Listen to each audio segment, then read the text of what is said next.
क्या आपको लगता है कि अब मिडिल क्लास घरों में बेटा यूट्यूबर बनना चाहता है, सुनकर डांट नहीं पड़ेगी? क्या आप जानते हैं कि यूट्यूबर या इन्फ्लुएंसर होना अब सिर्फ एक शौक नहीं बल्कि भारत सरकार की नजर में एक ऑफिशियल प्रोफेशन बन गया है? सोचिए, अगर आपका इंटरनेट पैक खत्म हो जाए या आपका पसंदीदा क्रिएटर वीडियो डालना बंद कर दे, तो आपका दिन कैसा होगा? बोरिंग ना। लेकिन क्या कभी सोचा है कि अगर किसी ब्रांड ने क्रिएटर का पैसा मार लिया या किसी इन्फ्लुएंसर के पास रिटायरमेंट के लिए कोई सुरक्षा नहीं हुई, तो उनका क्या होगा? दोस्तों, आज वो जमाना बदल गया है। 14 अप्रैल 2026 की सुबह भारत के करोड़ों यूट्यूबर्स और इंस्टाग्राम के लिए एक नई आजादी लेकर आई। भारत सरकार ने नेशनल क्रिएटर इकोनॉमी बिल 2026 पास कर दिया। अब आप सिर्फ एक वीडियो बनाने वाले नहीं बल्कि भारत सरकार की नजरों में एक ऑफिशियल प्रोफेशनल है, बिल्कुल एक डॉक्टर या इंजीनियर की तरह।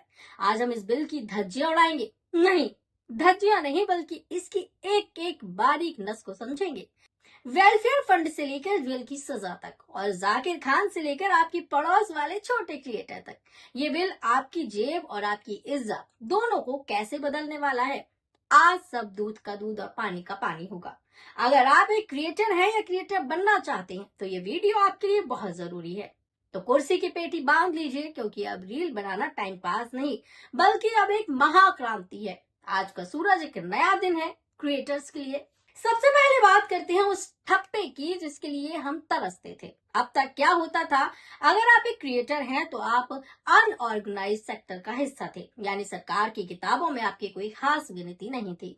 लेकिन इस बिल के सेक्शन 3 ने सब बदल दिया। अब सरकार ने आपको डिजिटल इकोनॉमिक प्रोफेशनल का दर्जा दिया है।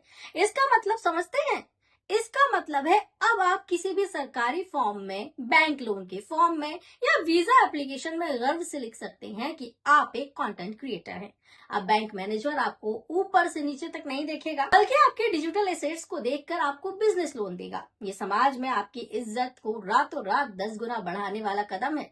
लेकिन रुकिए, सिर्फ इज्जत से पेट नहीं भरता, असली खेल तो पैसों और सुरक्षा का है। आपने सुना होगा कि बड़े बड़े क्रिएटर्स का पेमेंट ब्रांड्स खा जाते हैं। महीने भर का काम होता है, रील डलवाई जाती है, फिर कॉल उठाना बंद कर देते हैं। अब ऐसा करने वाले ब्रांड्स की खैर नहीं। बिल में साफ लिखा है कि हर ब्रांड और क्रिएटर के बीच एक स्टैंडर्ड डिजिटल कॉन्ट्रैक्ट होना अनिवार्य है।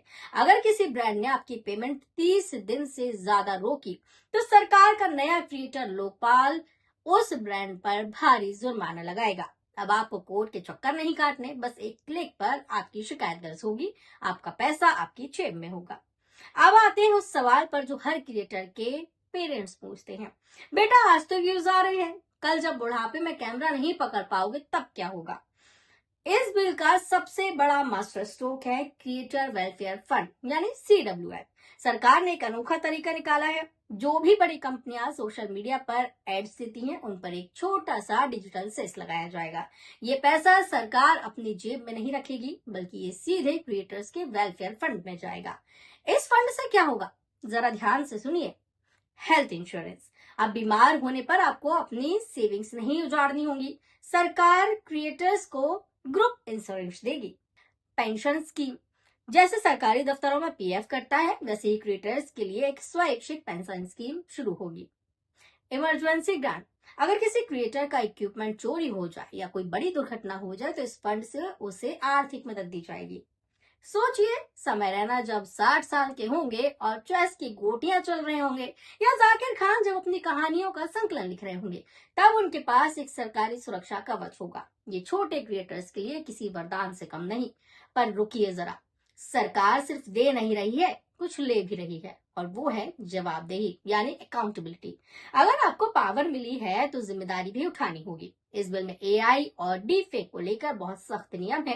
अगर आपने किसी की फोटो या आवाज AI से बदलकर वीडियो बनाया और उसे रियल बोलकर चलाया तो भारी जुर्माना और जेल दोनों हो सकते हैं। अब आपको हर AI कंटेंट पर क्रिएटेड विद AI का लेबल लगाना ही होगा। साथ ही पेड प्रमोशन का खेल अब पारदर्शी होगा।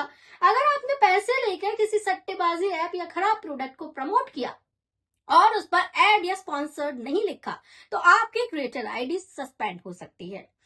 अब दर्शकों के साथ धोखा करना बहुत महंगा पड़ेगा। अब तक हमने फायदों की बात की, लेकिन अब सबसे बड़ा सवाल, इस बिल का लाभ उठाने के लिए करना क्या होगा? क्या हर किसी को रजिस्टर करना जरूरी है? तो इसका जवाब है नहीं। सरकार ने इसके लिए कुछ शर्तें रखी हैं। अगर आप एक प्रोफेशनल क्रिएटर हैं, यानी आपकी सालाना कमाई की निश्चित सीमा से ऊपर है, तो आपके लिए रजिस्ट्रेशन अनिवार्य होगा। इंस्टाग्राम और थ्रेड्स पर साझा की गई जानकारी के मुताबिक यदि आपकी सालाना आय 20 लाख से अधिक है, तो आपको जीएसटी रजिस्ट्रेशन के साथ साथ इस क्रिएटर पोर्टल पर भी रजिस्टर करना होगा।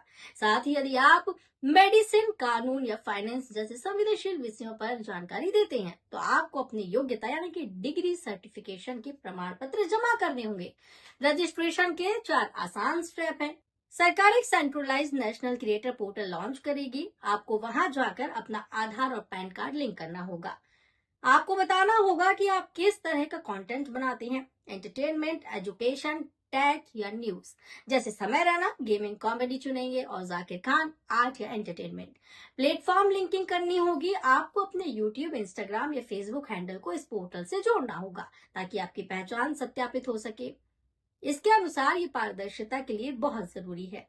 रजिस्ट्रेशन पूरा होने पर आपको एक डिजिटल क्रिएटर आईडी मिलेगी, जो भविष्य में बैंक लोन और सरकारी वेलफेयर फंड का लाभ लेने के लिए आपका सबसे बड़ा हथियार होगी। याद रखिए, अगर आपकी कमाई अभी कम है तो आप स्वेच्छा से भी रजिस्टर कर सकते हैं ताकि आप क्रिएटर वेलफेयर फंड का हिस्सा बन सके।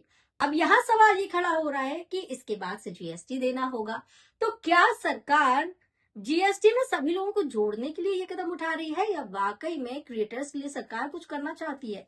कहा जा रहा है कि सरकार अब इन्फ्लुएंसर और क्रिएटर्स से भी जीएसटी लेना चाहती है, उनसे पैसे वसूलना चाहती है। इसी वजह से सरकार उनको प्रोफेशनल के रूप में लेकर आ रही है।